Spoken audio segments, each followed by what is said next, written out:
जय मसीह के प्रियो, यीशु सहाय, जय यीशु। आज हम प्रभु यीशु मसीह के देह धारण के कारणों पर ध्यान देंगे। मेरे प्रियो, पवित्र शास्त्र हमें यह बताती है कि आदि में वचन था और वचन मनुष्य बना। मेरे प्रियो, परमेश्वर क्यों मनुष्य बना? इसका कई कारण है मेरे प्रियो, जो पवित्र शास्त्र हमें सिखाती है, बताती है और समझाती है। तो मेरे प्रियो, हम जब यूहन्ना रचित सुसमाचार पढ़ते हैं तो एक अध्याय में और उसके पहले वचन में हम वचन के विषय में पढ़ते हैं कि आदि में वचन था और वचन परमेश्वर के साथ था और वचन परमेश्वर था। तो एक पहला वचन से ये साफ हो जाता है कि वचन ही परमेश्वर है। और 14 वचन में जब हम नीचे आते हैं तो वहां लिखता है वचन देहधारी हुआ, है ना। तो ये जो वचन देह धारण हुआ, कहने का मतलब है परमेश्वर देहधारी हुआ, है ना, यीशु मसीह में। तो आज हम इसके विषय में सीखने जा रहे हैं या इस पे मनन करने जा रहे हैं। मेरे प्रियो, ये विषय बहुत गंभीर है और इस छोटे से वीडियो में इसे मनन और अध्ययन कर पाना ये संभव नहीं है। ये बहुत बड़ा विषय है मेरे प्रियो। तो हम अ, सरलता से या छोटे शब्दों में इसे समझने का प्रयत्न करेंगे कि परमेश्वर क्यों मनुष्य बना। सो मेरे प्रियो, बने रहें आज के इस मनन में। फिलिप्पी 2 अध्याय और 6 और 7 वचन में देखिए क्या लिखा है। जिसने परमेश्वर के स्वरूप में होकर भी परमेश्वर के तुल्य होने को अपने वश में रखने की वस्तु ना समझा। और 7 वचन में देखिए, वरन अपने आप को ऐसा शून्य कर दिया और दास का स्वरूप धारण किया और मनुष्य की समानता में हो गया। तो यहां पे हम देखते हैं यीशु मसीह की दीनता को। यहाँ पे यीशु मसीह की महानता को हम देखते हैं यहाँ पे कि वो परमेश्वर के स्वरूप में होकर भी अपने आप को उसके तुल्य होने को अपने वश में रखने की वस्तु ना समझे, वरन अपने आप को दीन किया, नम्र किया और मनुष्य की समानता में मतलब दास का स्वरूप धारण किया। और मेरे प्रियो, मत्ती संभवतः 20 का 28 वचन में और मरकुस 10 का 45 वचन में यीशु मसीह का सेवा को हम वहां देखते हैं। वो कहता है, मनुष्य का पुत्र इसलिए नहीं आया कि उसकी सेवा टहल की जाए, परंतु इसलिए आया कि आप सेवा टहल करें और बहुतों की छुड़ौती के लिए, मतलब उनके पापों से उन्हें छुड़ाने के लिए अपना प्राण दे। तो प्रभु यीशु मसीह का ये सेवा था कि वो हमें हमारे पापों से छुड़ाए, है ना। तो हम यहाँ पे ये चीज देखते हैं कि वो परमेश्वर के स्वरूप में होकर भी, है ना, वो परमेश्वर के तुल्य होने को अपने वश में रखने की वस्तु ना समझा, वरन अपने आप को शून्य कर दिया और दास का स्वरूप धारण किया। और 8 वचन में लिखता है और 7 में ऊपर लिखा, और मनुष्य की समानता में हो गया और मनुष्य के रूप में प्रकट होकर अपने आप को दीन किया और यहां तक आज्ञाकारी रहा कि मृत्यु, हाँ, क्रूस की मृत्यु भी सह ली। मनुष्य की समानता में प्रकट होकर।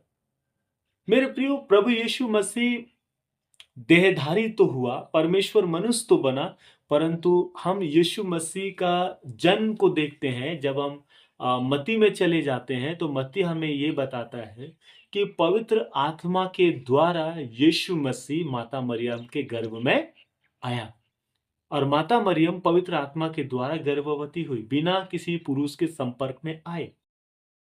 और प्रभु यीशु मसीह पवित्र है, वो निष्पाप है और मेरे प्रियो निष्कलंक है और मेरे प्रियो वो पवित्र है। तो पवित्र आत्मा के द्वारा ही वो जन्म लिया या पवित्र आत्मा के द्वारा ही वो गर्भ में आया। सो मेरे प्रियो, हम वहां पे प्रभु यीशु मसीह की पवित्रता को देखते हैं और उसके जन्म के आश्चर्य कर्म को हम देखते हैं। जो मनुष्य कई बार प्रभु यीशु मसीह के इस जन्म के बातों का इनकार करता है, परंतु उनके इनकार करने से परमेश्वर का कार्य बदल नहीं जाता।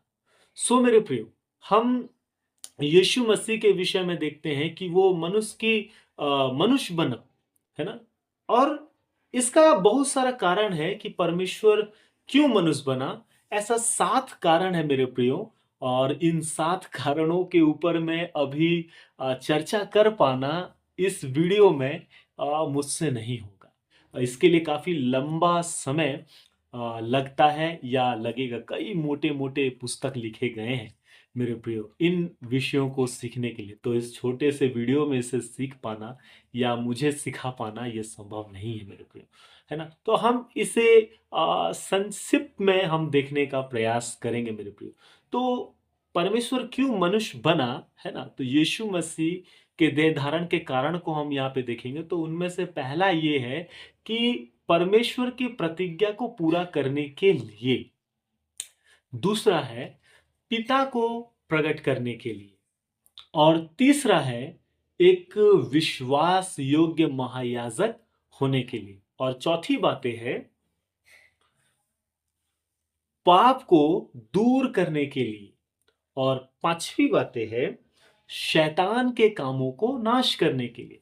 और छठी बातें है हमें पवित्र जीवन जीने के उदाहरण देने के लिए वो मनुष्य बना। और सातवीं बातें है अपने द्वितीय आगमन की तैयारी के लिए। तो ये 7 बातें हैं मेरे प्रियो, और जो ये कारण है कि परमेश्वर क्यों मनुष्य बना। इनके कई कारण हैं, उन कई कारणों में से ये 7 कारण अभी आपके मध्य रखा गया है।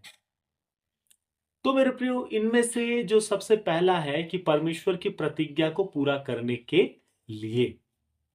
तो पिता की प्रतिज्ञा को पूरा करने के लिए मेरे प्रियो, यहाँ पे हमें ये समझना होगा कि पिता के द्वारा की गई प्रतिज्ञा को पूरा करने और अन्य जातियों पर दया दिखाने के लिए वह मनुष्य बना। ये हमें रोमी 15 अध्याय 8 से लेके 12 वचन में पढ़ने मिलता है। और उत्पत्ति 3 अध्याय का 15 वचन में हमें ये पढ़ने मिलता है, जहां पे एक उद्धारकर्ता का वहां पे हमें एक भविष्यवाणी मिलता है, जो उत्पत्ति 3 का 15 में लिखा है ना, कि इस स्त्री का वंश तेरे सिर को कुचलेगा और तू उसके एड़ी को डसेगा। तो ये प्रभु यीशु मसीह के संदर्भ में प्रतिज्ञा दिया गया है। इसे यीशु मसीह के संदर्भ में समझा जाता है कि वही है जो स्त्री का क्या है, पुत्र है, स्त्री का वंश है। और जो हमें गलाती 4 अध्याय का 4 वचन को पढ़ते हैं, तो जब समय पूरा हुआ तो परमेश्वर का पुत्र क्या हुआ, स्त्री से जन्मा, जो व्यवस्था के अधीन उत्पन्न हुआ, ताकि जितने भी व्यवस्था के अधीन है उन सबको वो वहां से छुड़ा ले। ठीक है। तो मेरे प्रियो, हम यहाँ पे देखते हैं परमेश्वर पिता ने अपने पुत्र को जगत में भेजने की प्रतिज्ञा की थी पुराने नियम में, जो हमें उत्पत्ति 3 का 15 में एक प्रतिज्ञा मिलता है। और पूरे पुराने नियम में एक उद्धारकर्ता का, छुड़ाने वाला का, है ना, एक प्रतिज्ञा हमें मिलता है। यशायाह 9 का 6 में हम पढ़ सकते हैं, यशायाह 7 का 14 में पढ़ सकते हैं। तो पुराने नियम का ध्यान से अध्ययन करने पर मसीह के आगमन के संबंध में 2 भविष्यवाणियां हमें देखने को मिलता है। पहला, वह पाप से उद्धारकर्ता के रूप में आने वाला था। दूसरा, राजा होकर अपने राज्य में आने वाला था, है ना। तो पुराने नियम में हम 2 भविष्यवाणियों को जो देखते हैं, मुख्य भविष्यवाणी है कि एक उद्धारकर्ता की भविष्यवाणी, जो उसके लोगों का उनके पापों से उद्धार करेगा। और दूसरा, राजा होकर अपने राज्य में आने का एक भविष्यवाणी को हम देखते हैं जो यीशु मसीह के जीवन में हम इन तमाम भविष्यवाणी को पूरा होते हुए देखते हैं। और प्रभु यीशु मसीह के आगमन का पहला उद्देश्य कई बातों में चित्रित किया गया है। ये हमें पुराने नियम में जाना होगा। पुराने नियम में जितना भी बलिदान है ना? जो बलिदान किया गया, वो प्रत्येक बलिदान यीशु मसीह के बलिदान की ओर क्या करती है? चित्रित करती है या इशारा करती है, इंगित करती है। तो पुराने नियम में जितना भी बलिदान है, वो यीशु मसीह के बलिदान की ओर क्या करती है? चित्रित करती है या उससे इंगित करती है, ताकि भविष्य में ये दिखाने के लिए कि एक प्रत्येक के लिए बलिदान होगा। ठीक है? तो वहाँ पे यीशु मसीह का चित्र है और अनेक भजनों में और भविष्यवाणियों की पुस्तक में हमें उसका पहला उद्देश्य को या पहला उसका आगमन के उद्देश्य को हमें देखने को मिलता है। इस कारण जब प्रभु यीशु मसीह संसार में आया तो वो दो बातों के साथ आया। पहला उद्धारकर्ता और दूसरा राजा होके अपने लोगों के मध्य आया, है ना? जो हम अभी 12 तारीख, है ना, खजूर पर्व मनाएंगे कि प्रभु यीशु मसीह गधे पे बैठ के यरूशलेम में प्रवेश करता है, जो जकरिया 9 के 9 भविष्यवाणी को प्रभु यीशु मसीह पूरा करता है। तो पुराने नियम में परमेश्वर की प्रतिज्ञा को पूरा करने के लिए यीशु मसीह मनुष्य बना और इस संसार में आया। और भी बहुत सारी बातें हैं मेरे प्रियो, ठीक है?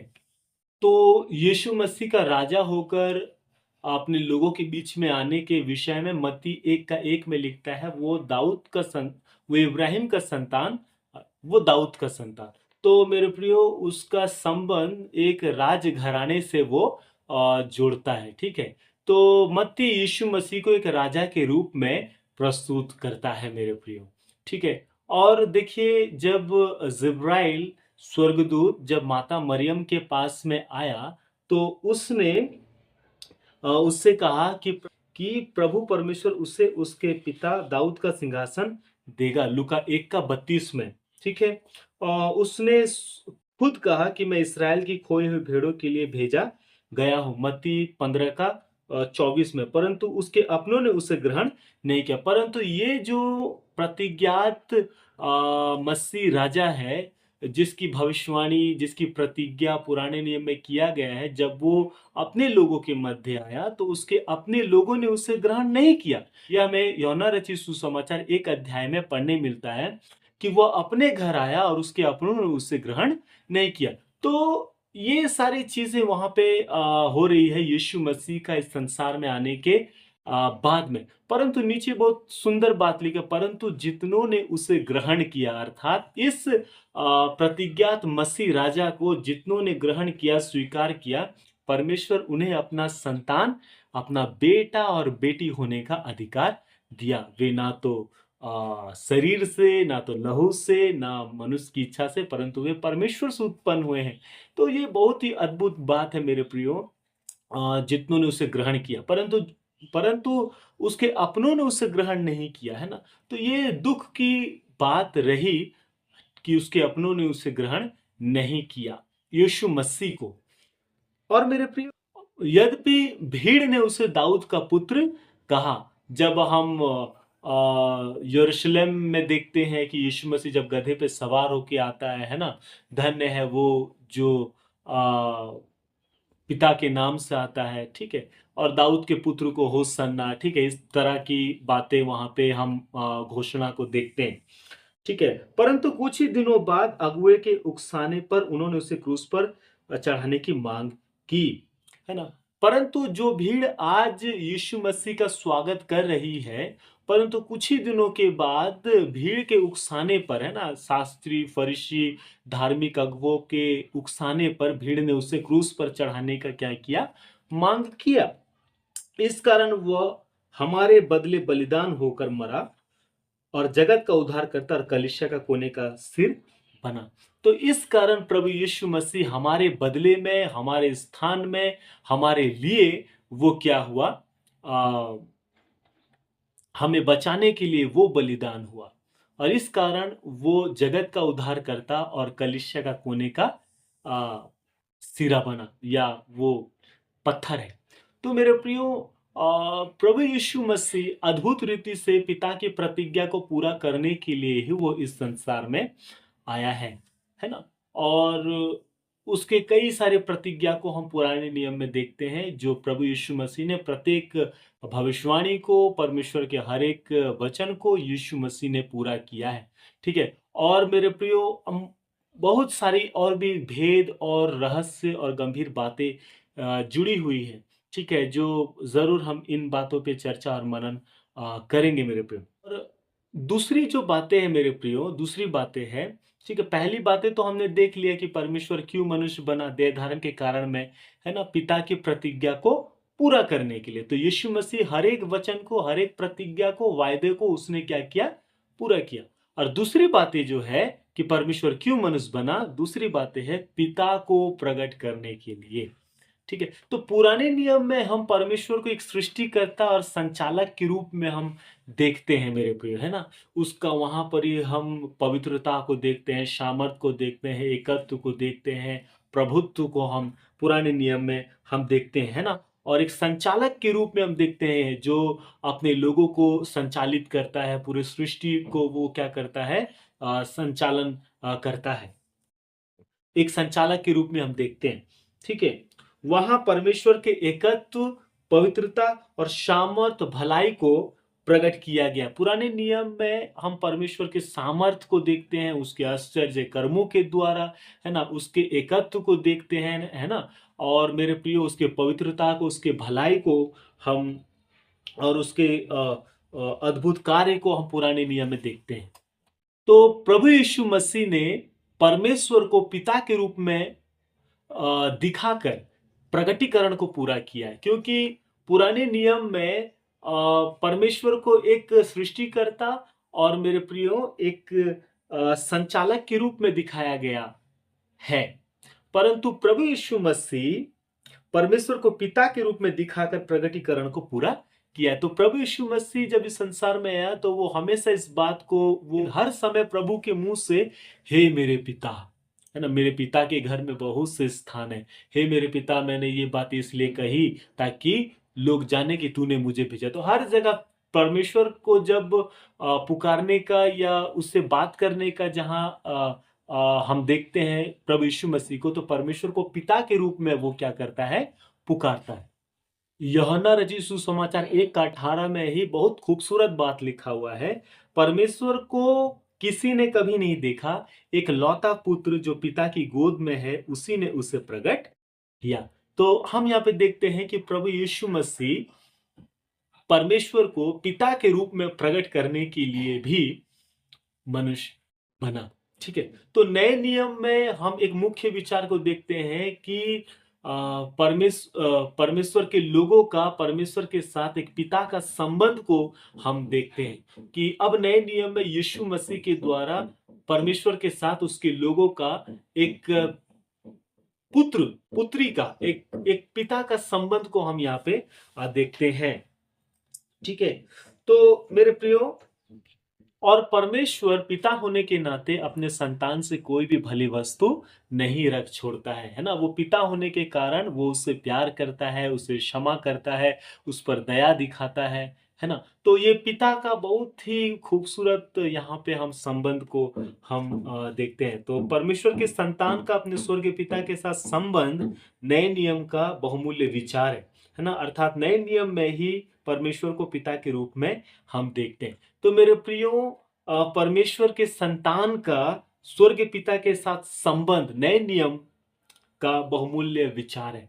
तो ये एक नए नियम में बहुमूल्य विचार है कि स्वर्ग पिता के साथ एक घनिष्ठता का संबंध, है ना? और वो ये है कि नए नियम में ही परमेश्वर को पिता के रूप में दिखाया गया है, जिसमें अब हम उसे हे अब्बा और हे पिता कह के पुकार सकते हैं। ठीक है? और हमारा यहाँ पे पिता के साथ एक घनिष्ठता का संबंध को भी हम यहाँ पे देखते हैं, है ना? जैसा एक पुत्र और एक पिता के साथ जो घनिष्ठता का संबंध होता है, उस संबंध को भी हम यहाँ पे देखते हैं। तो नए नियम में ही हम परमेश्वर को पिता के रूप में देखते हैं। और यीशु मसीह ने परमेश्वर को पिता के रूप में प्रकट किया और उसके पूरे जीवन काल में उसने परमेश्वर को पिता के रूप में पुकारा। और मेरे प्रिय, हमें भी उससे पिता कहने का सौभाग्यता प्रदान किया। तो आज हमारा परमेश्वर के साथ, है ना, एक एक पिता के जैसा संबंध है मेरे प्रिय, जिससे हम अपने दिल की बातें खोल के बोल सकते हैं, जिसके जिसके चरणों में हम सिर रख सकते हैं। और वो पिता अपनी भलाई को, अपने प्रेम को, अपनी दया को, अपने क्षमा को हमारे जीवन में उंडेलता है ना। तो मेरे प्रियो, एक पिता और एक पुत्र का संबंध को हम नए नियम में परमेश्वर के साथ उसके लोगों का हम देखते हैं। ठीक है। सो मेरे प्रियो, वीडियो बहुत लंबा हो रहा है अभी, हाँ, तो इसलिए आगे और भी बहुत सारा पॉइंट्स है कि एक विश्वास योग्य महायाजक होने के लिए और पाप को दूर करने के लिए, शैतान के कामों को नाश करने के लिए, हमें पवित्र जीवन जीने के उदाहरण देने के लिए, अपने द्वितीय आगमन की तैयारी के लिए, है ना। तो अभी ये और भी 5 पॉइंट्स है जो वीडियो लंबा हो रहा है, इस कारण मैं उससे अभी नहीं रख रहा हूँ। आने वाले दिनों में ज़रूर मैं उसे आपके समक्ष रखूँगा। सो मेरे प्रियो, इन बातों को हमें समझने की आवश्यकता है कि पवित्र शास्त्र हमें ये बताती है कि आदि में वचन था और वचन मनुष्य बना, है ना। जो हम यूहन्ना रचित सुसमाचार 1 अध्याय 1 वचन और 14 वचन को देखते हैं। फिलिप्पी 2 अध्याय का 5 से लेके आगे वाले वचनों में हम देखते हैं कि किस प्रकार यीशु मसीह मनुष्य बना, मनुष्य की समानता में हो गया, है ना। और परमेश्वर के स्वरूप में होकर भी अपने में वो परमेश्वर के तुल्य होने को नहीं समझा, वरन नम्र हुआ, दीन हुआ और क्रूस की मृत्यु वो सह ली। तो यीशु मसीह आया ही इसलिए ताकि मेरे प्रियो वो हमें पिता से मिलाए, हमारे तमाम पापों का बोझ को वो उठा ले और हमारे लिए पूरा-पूरा प्रायश्चित वो करे और हमारे लिए मेरे प्रियो वो अ, हमें बचाने के लिए खड़ा हो जाए। सो प्रभु यीशु मसीह हमारा उद्धार है, पवित्रता है, छुटकारा है मेरे प्रियो। सो इन बातों को हम पवित्र शास्त्र से समझते हैं मेरे प्रियो। सो प्रभु आप सबों को बहुतायत की आशीष दे। और मेरे प्रियो, और इस संदेश को ज़रूर अपने प्रियो तक आप शेयर करें। और मेरे प्रियो, यदि आप चैनल में पहली बार आए हैं तो परमेश्वर का वचन का अध्ययन में बने रहने के लिए इस चैनल को ज़रूर सब्सक्राइब करें। और मेरे प्रियो, बेल आइकन को प्रेस करें और अपना राय कमेंट बॉक्स में ज़रूर लिखें। जय मसीह, यीशु सहाय, जय यीशु।